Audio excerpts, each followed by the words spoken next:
Hello and good morning, all of you. Welcome to the free ethics foundation course that is by Alpha ES Academy, and we are at the lecture 10. It has only one part.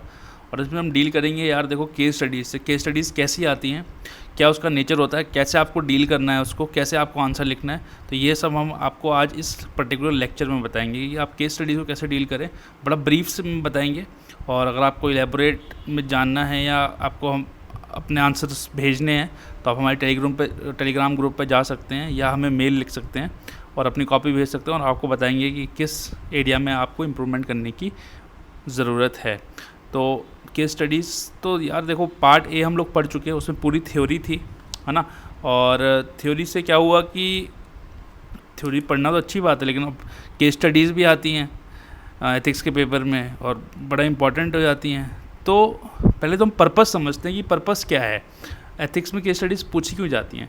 देखो, वो आपको test करने के लिए, examination जो है वो आपको टेस्ट करने के लिए है, आपको चेक करने के लिए कि आप किसी सिचुएशन में कैसे रिएक्ट करेंगे, क्या आपका इंटेलेक्ट वहाँ तक है जो उनको रिक्वायर्ड है या नहीं, क्या आपकी जो वैल्यूज़ हैं that are aligned to the values that are required for civil servants और नॉट, है ना। ऐसा नहीं कि आप एक्सट्रीमिस्ट हो या आपकी एक्सट्रीम फॉर्म ऑफ वैल्यूज़ हो, है ना, कि मैं जॉब ही छोड़ दूंगा अगर मुझे प्रॉब्लम आई।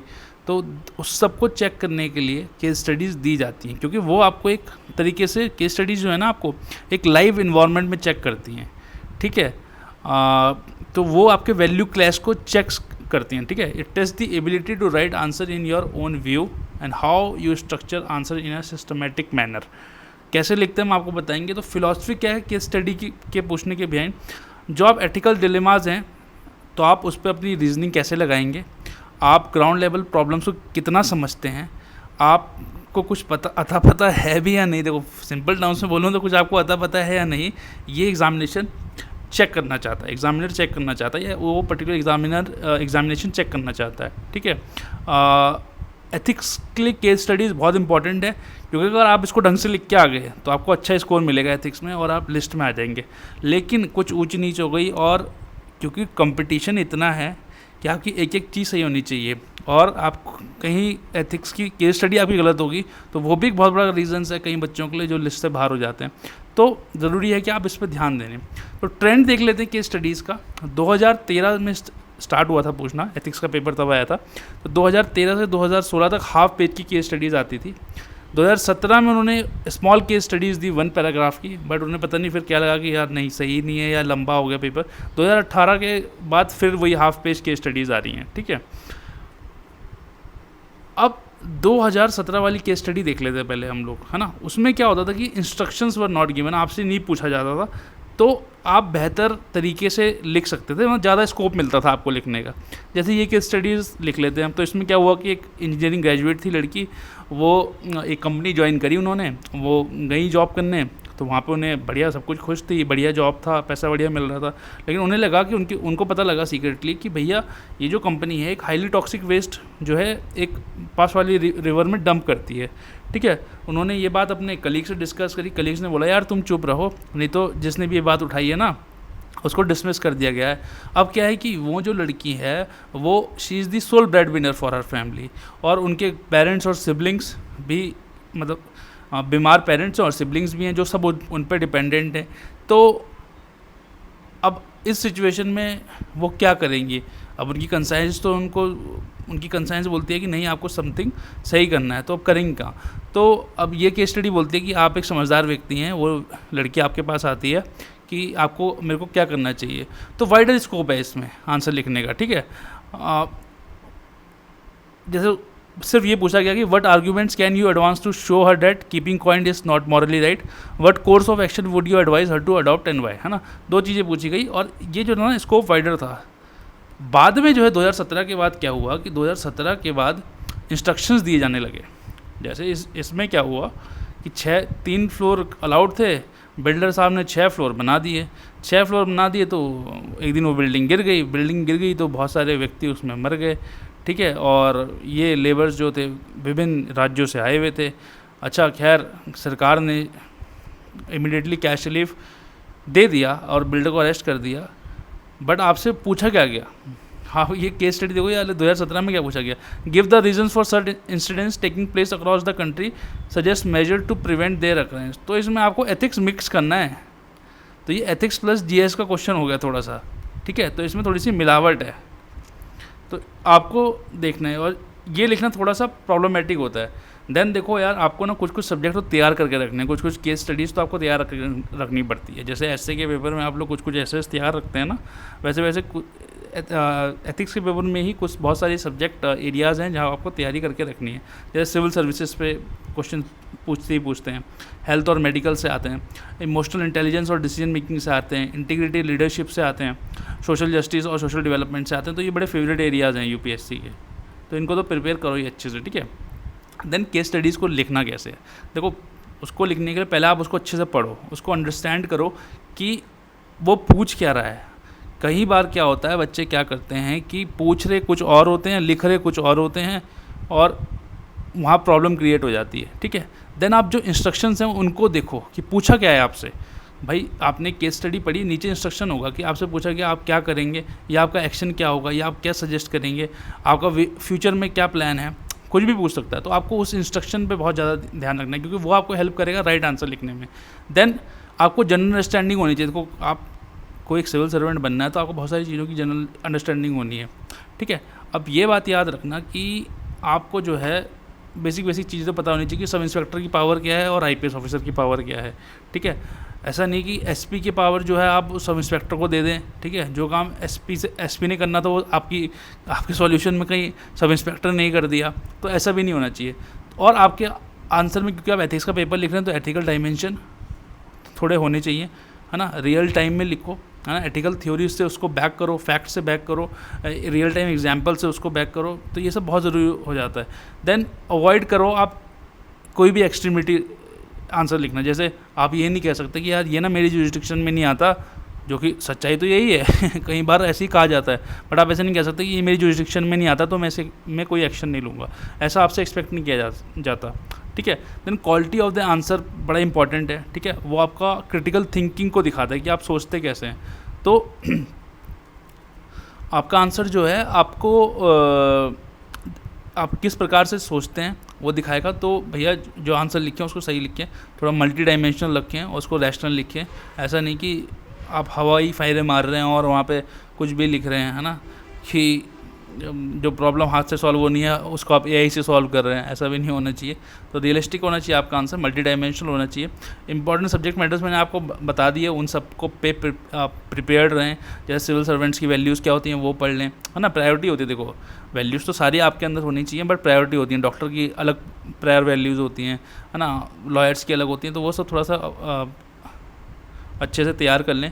देन अप्रोच जो है आपकी should be based on case studies, और ये तभी आएगा जब आप प्रैक्टिस करेंगे। जैसे स्टेक होल्डर अप्रोच आपकी वर्क नहीं करेगी अगर 2 ही स्टेक होल्डर हैं, ठीक है। देन आप वेरिएबिलिटी समझें केस स्टडीज़ की, है ना, और जितनी भी वेरिएबिलिटीज़ हैं हो सकती हैं उसके स्टडी में, उसको एड्रेस करें, ठीक है। और सबसे इंपॉर्टेंट ये सब करते हुए अपने टाइम का ख्याल ज़रूर रखना, ठीक है, क्योंकि time management is an important thing. अगर आपने वो मैनेज नहीं किया तो आप तो वैसे ही बाहर हो गए, ठीक है। ये सब तो बात की बातें हैं, पहले time management is a prior thing, ठीक है। तो एथिक्स का पेपर जो है वो आपकी क्रिटिकल थिंकिंग को टेस्ट करता है। अपना आंसर लिख के प्रैक्टिकल एग्जांपल्स दें, प्रैक्टिकल सॉल्यूशन दें, है ना, और ज़्यादा तुर्रम खाना बने वहाँ पे ठीक है, और अच्छे से दें, एक मैच्योर अच्छा आंसर दें जो आपसे एक्सपेक्ट किया जाता है, ठीक है। और आपको दिखाते हैं मॉडल आंसर कैसे लिखते हैं, थोड़ा सा हम डिस्कस कर लेते हैं।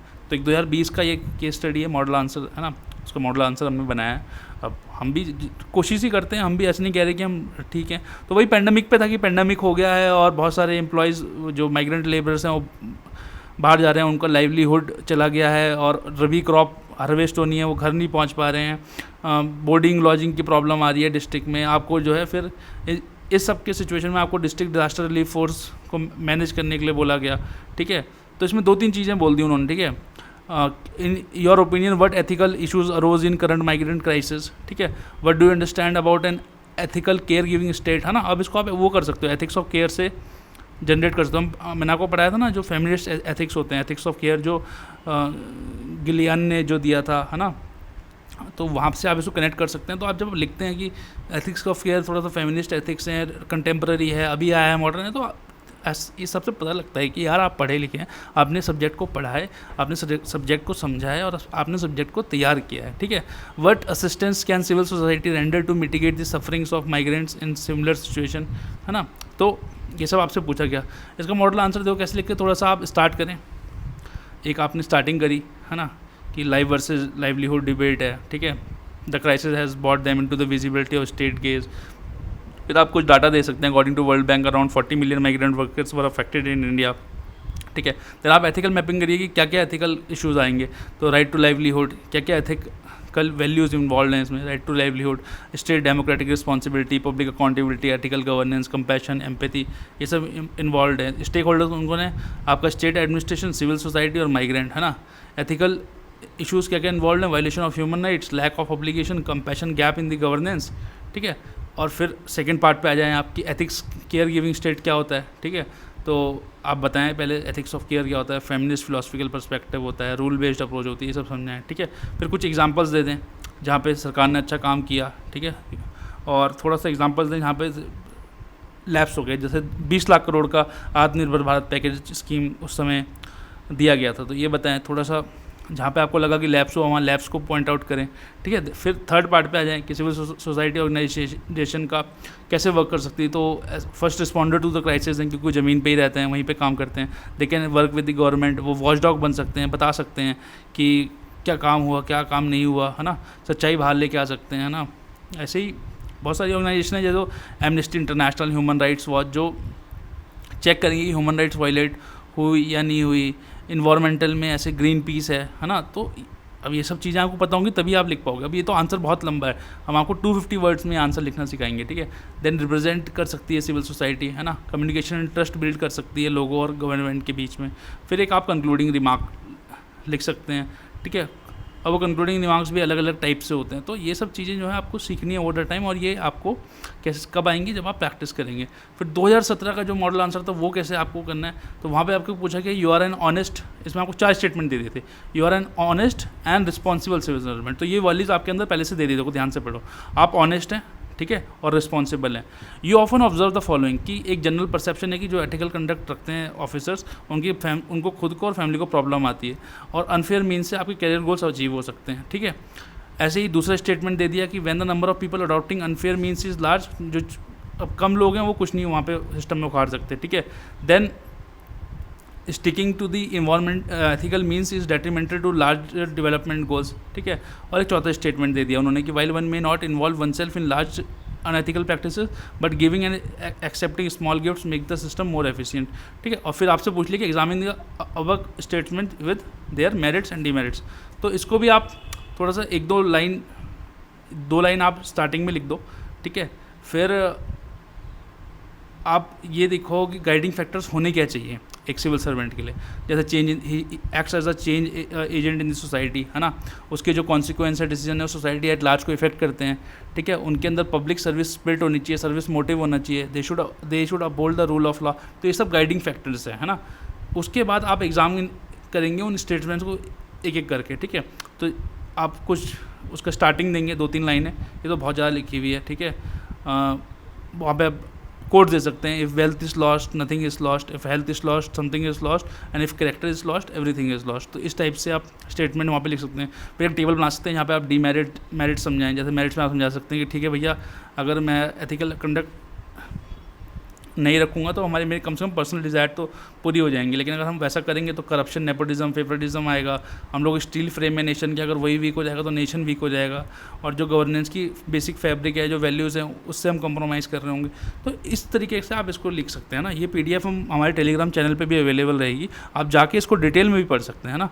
और अगर आपको कभी भी चाहिए हो तो आप alphaeas.com साइट पे जा सकते हैं, वहाँ पे भी ये सब मटेरियल जो है अवेलेबल है एब्सोल्युटली फॉर फ्री। ऐसे ही स्टेटमेंट 2 को भी आप देख सकते हैं, वहाँ पे आप एग्जांपल्स भी दे सकते हैं, ठीक है। जैसे स्टेटमेंट 2 क्या था कि भाई माइनॉरिटी क्या कर सकती है, लेकिन आप उसमें अशोक खेमका का एग्जांपल दे सकते हैं। 54 टाइम्स ट्रांसफ़र किए गए वो 29 साल कैरियर में, मिलिट्री एंगनी हुए उन्हें वही, लेकिन टिके रहे, है ना। और यही वो लोग हैं जो ट्रस्ट प्रमोट करते हैं सिस्टम में, गवर्नेंस में। और मैं आपको हमेशा से बताते आ रहा हूँ कि ट्रस्ट एक ऐसी चीज़ है जो गवर्नेंस के लिए बहुत ज़्यादा ज़रूरी है। Trust building is a very important value for a civil servant. तो ऐसे ही आप थर्ड को एग्जामिन करें, मेरिट डिमेरिट लिखें, ठीक है, और फिर फोर्थ को एग्जामिन करें, ठीक है, और फिर एक आप कंक्लूडिंग लाइन भी लिख सकते हैं कि civil servants are considered as the backbone of administration, they perform important functions in public sphere which requires high spirit of service and high probity, है ना। ये सब आपको पढ़ा चुके हैं और आपको सिखा देंगे, सिखाएंगे भी आपको, आप टेंशन ना ले। तो इस तरीके से आपको जो है केस स्टडीज़ को अप्रोच करना है और केस स्टडीज़ को देखना है, सॉल्व करना है, और हम आपको केस स्टडी सिखाएंगे। alphais.com पे आप जा सकते हैं, वहाँ बहुत सारी केस स्टडी अवेलेबल हैं और हमारी बहुत ही मतलब हम लोग बहुत सस्ते में एट नो कॉस्ट ही बोलूँगा मैं उसको, टेस्ट सीरीज़ भी देते हैं ऐसे 499, 1000, है ना, वेरियस आपको जहाँ पे प्रॉब्लम एरियाज है उसको सॉल्व करने के लिए। तो कोशिश करें कि आप वहाँ से लिखें, हमारे यहाँ से ना भी लिखें तो आप जरूर लिखें ज़रूर, और अपने आप को बेहतर बनाएं। थैंक यू फॉर वॉचिंग, और इसी के साथ हम अपने एथिक्स का फ्री फाउंडेशन कोर्स भी कंक्लूड करते हैं, और आपका साथ बना रहा इसके लिए मैं आपका बहुत बहुत शुक्रिया करता हूँ। आप खुश रहें और अपनी हेल्थ का ख्याल रखिए। Till then, bye bye, and we are soon coming with the next series that is disaster management, और वो भी 1-2 दिन में स्टार्ट हो जाएगी। Till then, bye bye, take care.